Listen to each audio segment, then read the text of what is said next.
Hi. So I did a really cool thing and I want to share it with you. I kept it a secret for months while I was working on it. I did that for a couple reasons. The first reason was in the past I've attempted something similar and got it about 90% of the way done and then just never brought it over the finish line. So I really wanted to make sure I finished this one.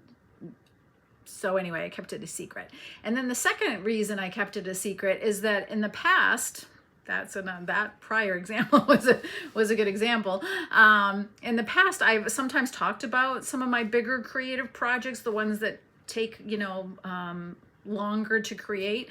And I found that when I talk, I get excited about them. I want to start sharing my ideas and how cool it's going to be and all that kind of stuff, that the energy around it eventually just peters out. I spend all my energy talking and sharing about it rather than doing the thing. So this time I wanted to make sure all of my energy went into doing the thing. So I did the thing and here it is. Whoa! I wrote and I designed and I published a book on Amazon. Woo! Anyway, I really am excited because, sometimes it's hard. You make a commitment, life gets in the way, other things happen, or things just peter out. This one did not. I stuck with it. Pretty much every Saturday, I went to the Hearth in Portsmouth, which is now closed. I think it stayed open just for me. Anyway, but it's closed now. Went every Saturday to write. So part one of the book is like a bit of a mini memoir. It's my meandering path to becoming an artist. I know you see me now. You see my paintings, you see the art, you see what I create, and you think I've always been that way, but I wasn't. I didn't come from a creative family. I didn't go to art school, but all my life I've admired and yearned to be an artist. Even when there's like no indications, none of my pencil drawings looked promising.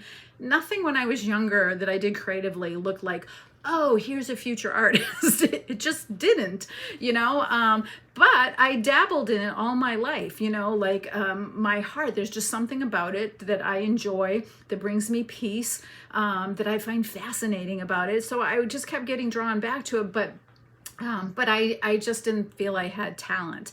And then the thing happened in 2020 that totally changed my life. So anyway, part one is the mini memoir. It's my story how I became a full-time artist. Well, I'm not a full-time artist. I want to be a full-time artist.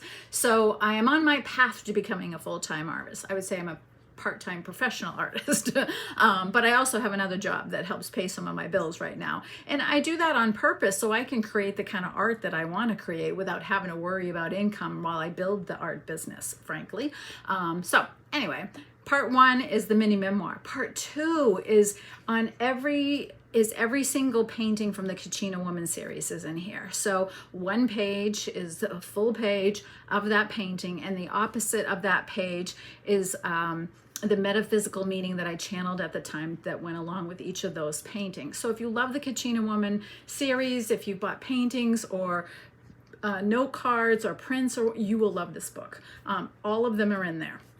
And then if you are a person who, like me, yearn to be an artist but don't feel you have the talent, or don't have the time, or life keeps getting in the way and you keep getting drawn away, I think this book will really inspire you, So anyway, I did the thing, I published it, I wrote and designed it. I'm really excited about it, and I hope you run out and buy it. And I want to shout out to my friend Michelle Baker, because I leaned on her, consulted with her, retained her to help me pick the fonts for the book. That's not one of my strong points. So she helped me pick the type for the titles and the text. And then she also held my hand while I did the final upload to Amazon because I'm really nervous about it. But that part actually turned out to be pretty easy. But I really appreciate her help, and then I really appreciate all of you who have bought the Kachina Woman paintings and cards, and then those of you who have just encouraged me on my path. This would not be possible if it weren't for you. So thank you. Bye-bye.